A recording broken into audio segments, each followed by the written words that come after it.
kita tidak pernah berjumpa dengan Nabi, kita tidak pernah berdialog dengan Nabi, jangankan berjumpa, jangankan berdialog, mimpi pun tidak. Akan tapi karena kita sebagai orang beriman, seorang muslim, pada saat kita wafat berhak mendapatkan doa ini. Permasalahannya, kita akan kena bagian ini apa tidak?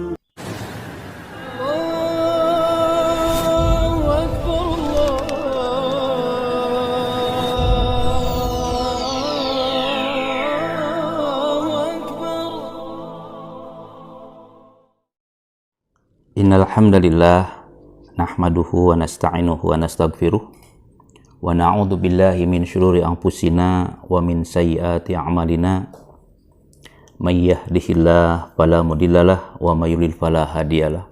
Asyhadu an la ilaha illallah wahdahu la syarikalah wa asyhadu anna Muhammadan abduhu wa rasuluhu la nabiyya ba'dah, amma ba'du. Faqala Allah Ta'ala fil Qur'anil Karim, a'udzu billahi minasyaitonir rajim, ya ayyuhalladzina amanu taqullaha haqqa tuqatih wa la tamutunna illa wa antum muslimun. Al-ayah. Ikhwan fillah rahimakumullah,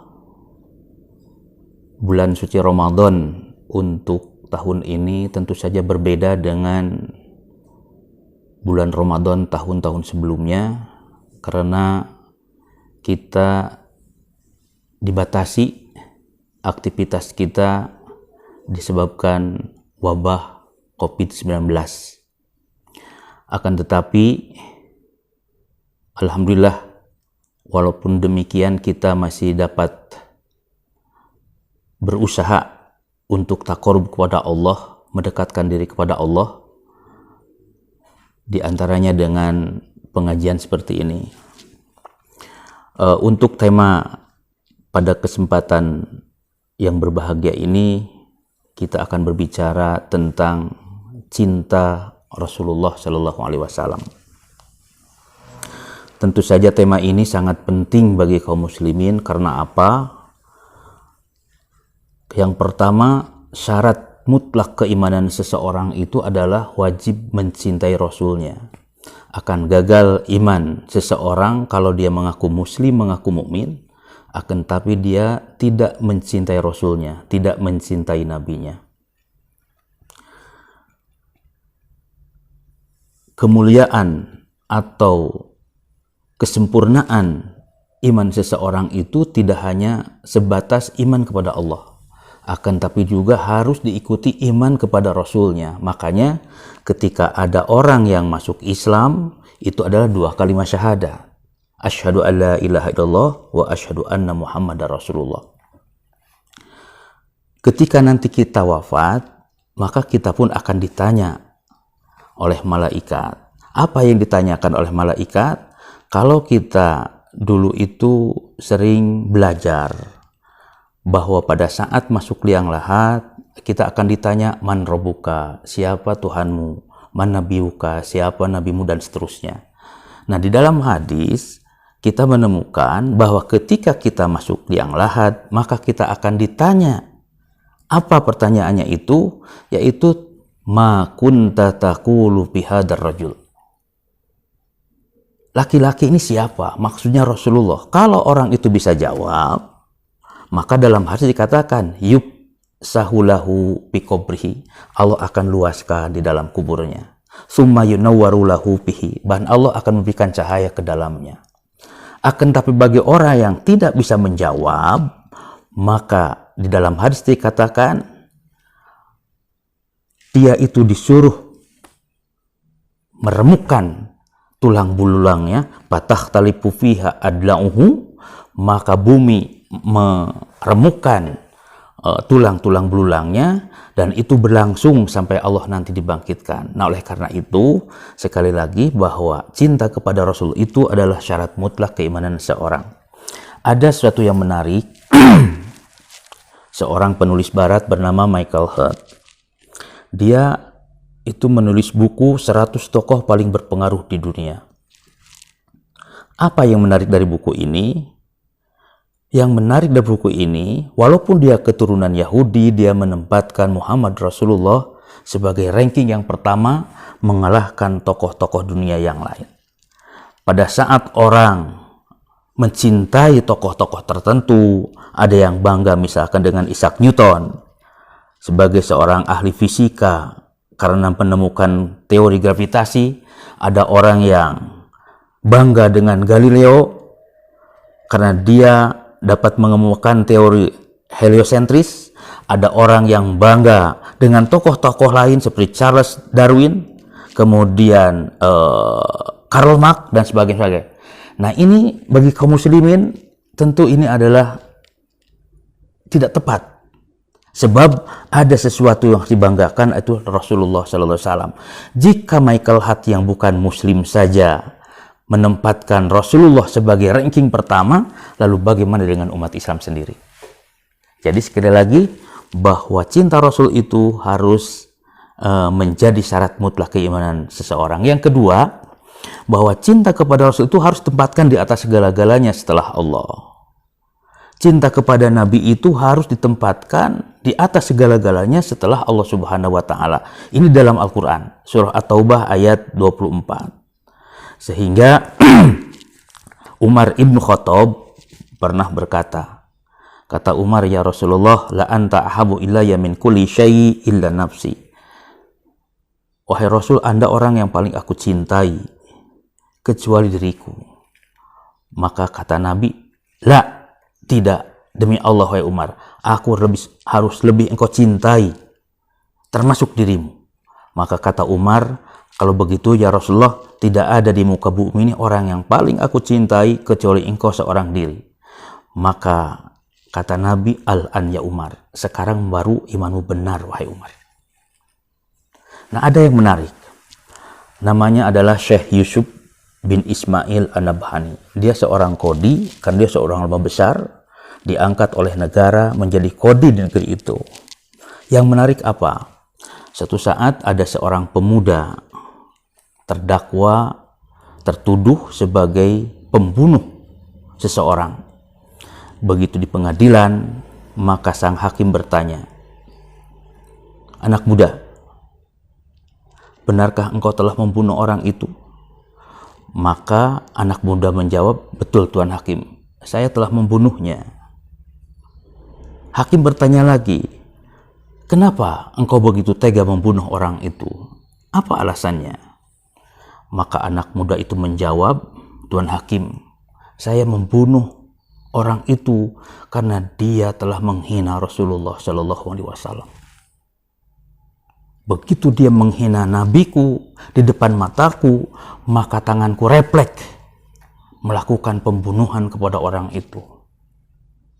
Maka hakim terdiam, kemudian dia balik bertanya, anak muda, tangan mana yang kau gunakan untuk membunuh orang itu? Maka anak muda menjawab, tangan kanan saya Tuan Hakim.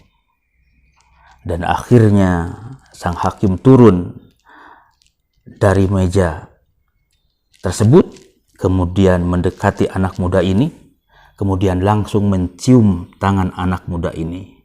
Kata hakim, anak muda, tangan inilah tangan yang akan mengantarkanmu ke dalam surga. Kemudian si hakim berbalik kepada hadirin yang hadir, wahai hadirin sekalian, mulai hari ini aku akan melepaskan jabatan kodi ini di negeri ini, karena aku tidak akan pernah sanggup menghukum seseorang karena dia telah membela Rasulullah Shallallahu Alaihi Wasallam. Jadi, ikhwatu iman sekalian, ini adalah bagaimana seorang muslim semestinya menempatkan Rasulullah dalam kehidupannya. Yang ketiga, kenapa Rasulullah harus di atas segala-galanya? Maka kita sering berdoa kepada Allah setiap kita sholat minimal 17 kali, ihdinas siratal mustaqim, ya Allah bimbing kami semua kepada jalan yang lurus. Siratal ladzina an'amta alaihim, yaitu jalan yang Kau beri nikmat atas mereka. Ghairil maghdub, bukan jalan Engkau murkai waladhdallin, dan bukan jalannya orang yang tersesat. Jadi ayat ini menegaskan ada 3 jenis jalan. Yang pertama al-mun'am, jalan yang diberi nikmat oleh Allah Subhanahu wa Ta'ala. Siapa mereka? Maka di dalam Al-Quran disebutkan, bahwa mereka itu adalah minan nabiyyin wasiddiqin wasyuhada wasolihin. Jalannya para nabi, jalannya siddiqin, jalannya para syuhada dan solihin.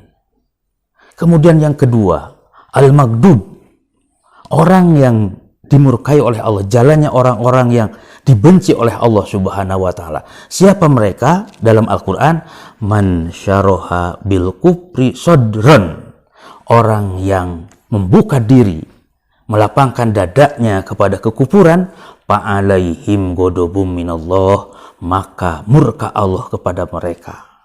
Di dalam ayat lain dikatakan mereka itu adalah orang-orang munafik laki-laki, munafik perempuan, termasuk orang-orang musyrik laki-laki dan musyrik perempuan. Ad-dhanina billahi dhanasau, karena mereka itu adalah bersangka buruk kepada Allah Subhanahu wa taala, maka bagi mereka adalah alaihim da'idatusau. Mereka akan mendapatkan giliran kehinaan, keburukan itu, wa ghadiballahu alaihim, dan Allah murka atas mereka, wa adalahum jahannam, dan Allah menyiapkan adab jahannam bagi mereka. Itu al-maghdub. Yang ketiga az-zalun. Az-zalun itu mereka ini lebih percaya kepada Allah, percaya kepada Rasul, akan tetapi mereka membantahnya itu akan lebih halus. Dalam Al-Quran, walladzina yuhajuna fillah, mereka yang membantah agama Allah, mimba di mastujibalah, setelah jelas kepada mereka. Jadi untuk membantahnya itu ada kesan ilmiah, pakai dalil, tapi hakikatnya ingin menjauh dari jalan Allah Subhanahu wa taala. Jadi pembangkangannya lebih halus. Itu adalah adzal. Dan 17 kali kita mohon kepada Allah, ihdinas siratal mustaqim, ya Allah bimbing kami semua kepada jalan yang lurus. Siapa? Jalannya para nabi, para syuhada, siddiqin dan solihin. Ghairil maghdub, bukan jalan yang engkau murkai, waladhdallin, dan bukan jalannya orang yang sesat. Pertanyaannya, siapa yang dapat menunjuki ke jalan yang lurus itu? Maka kata Al-Quran, wa innaka latahdi ila siratim mustaqim. Sesungguhnya engkau Muhammad benar-benar menunjuki mereka, menunjuki manusia kepada jalan yang lurus. Bukan tokoh yang lain. Bukan tokoh ini, tokoh itu. Bukan Habib ini, Habib itu. Bukan kiai ini, kiai itu. Apalagi hanya sekedar tokoh politis. Tapi yang harus, yang akan menunjuki kepada jalan lurus, cuman Rasulullah SAW. Oleh karena itu, kenapa kita wajib mencintai Rasulullah SAW? Kemudian yang keduanya, kenapa kita harus mencintai Nabi di atas segala-galanya? Pada saat kita wafat, kita diantar jenazahnya itu ke pemakaman, maka Nabi mengatakan, istaghfiru li akhikum, kalian semua mohon ampun kepada Allah. Wasallallahu tasbita, kemudian kalian minta ampun kepada Allah, dan mohonlah kepada Allah agar dia diberikan ketetapan hatinya, fa innahul an yus'al, sebentar lagi dia ditanya. Begitu dia masuk diuruk rata dengan tanah, Nabi mengatakan, inna hadal kubur mamlu'atun dulma, penghuni kubur ini akan mengalami kegelapan yang dahsyat di dalamnya.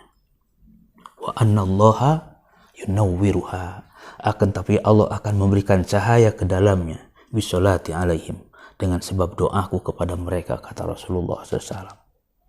Pada saat kita wafat kelak, maka setiap kaum muslimin, setiap orang beriman akan mendapatkan doa dari Rasulullah SAW. Kita tidak pernah berjumpa dengan Nabi, kita tidak pernah berdialog dengan Nabi. Jangankan berjumpa, jangankan berdialog, mimpi pun tidak. Akan tapi karena kita sebagai orang beriman, seorang muslim, pada saat kita wafat berhak mendapatkan doa ini. Permasalahannya, kita akan kena bagian ini apa tidak? Tergantung posisi kita hari ini. Ada akses dengan Nabi apa tidak? Ada akses dengan Rasul apa tidak? Kemudian yang ketiganya, di akhirat kelak kita akan dikumpulkan yang disebut mahsyar. Di dalam hadis diterangkan mereka berdiri dalam keadaan telanjang bulat tanpa alas kaki menunggu pengadilan Allah Subhanahu wa taala. Dan mereka harus menunggu nisfu yaum, setengah hari. Dan satu hari pada saat itu alfasanah mimma ta'udun, setara dengan 500 tahun. Kita cukup menderita ketika itu. Akan tetapi ada di antara mereka yang akan mendapatkan pelindungan Allah Subhanahu wa taala. Bahkan pada saat as-sirat, wa yudribus sirat ala dhurri jahannam, dibentangkan as-sirat di atas jahannam. Kemudian pada saat itu wa imminkum illa waridha, setiap di antara kalian akan melewati jembatan ini, kana ala rabbikan hatman maqdiya, dan itu sudah menjadi ketetapan Tuhanmu. Artinya apa? Tidak akan ada orang yang bisa lolos. Tidak akan ada orang yang bisa kabur. Kalaupun lolos kemana? Kabur kemana? Maka Al-Quran mengatakan, summa nunajjil ladina taqaw, orang-orang bertakwa pada saat itu akan selamat melewati jembatan ini. Wa nadzaru dzalimina fiha jisiyya, sedangkan orang dolim akan bergelimpangan. Maka kaum muslimin, umat Muhammad, melihat pemandangan seperti ini ketakutan semua. Ketakutan. Apakah termasuk yang selamat apa tidak? Dan pada saat itu tidak ada yang bisa berbicara. Tidak ada yang bisa berdoa. Tidak ada yang bisa mengadu. Kenapa? Karena mulut terkunci rapat. Al-yawma nakhtimu ala afwahihim wa tukallimuna aydihim wa tashhadu arjuluhum bima kanu yaksibun. Akan tapi Allah memberikan dispensasi dalam sebuah keterangan. La yatakallamu yawma idin illa rasul. Tidak ada yang berbicara ketika itu kecuali Rasul. Maka Nabi melihat umatnya ketakutan. Dia sayang sama umatnya. Maka Nabi berdoa kepada Allah, ya Allah, Allahumma salim, Allahumma salim. Ya Allah, selamatkan umatku, ya Allah, selamatkan umatku. Maka umat-umat Muhammad akan mendapatkan doa langsung dari Rasulullah ketika itu. Pertanyaannya, apakah kita semua akan kebagian doa ini? Tergantung hari ini. Apakah hari ini kita ada akses dengan Rasulullah SAW? Jika kita masih ada akses dengan Nabi, mudah-mudahan kita semua termasuk yang diridhoi oleh Allah Subhanahu wa taala. Dan jika kita terputus hari ini dengan Rasulullah, naudzubillah min dzalik, kita tidak akan pernah mendapatkan doa itu. Oleh karena itu, sekali lagi, cinta Rasulullah adalah wajib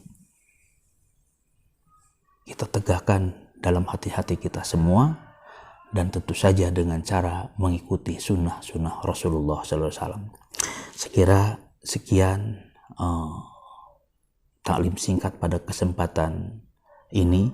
Mudah-mudahan ada guna serta manfaatnya. Walafu minkum. Wassalamualaikum warahmatullahi wabarakatuh.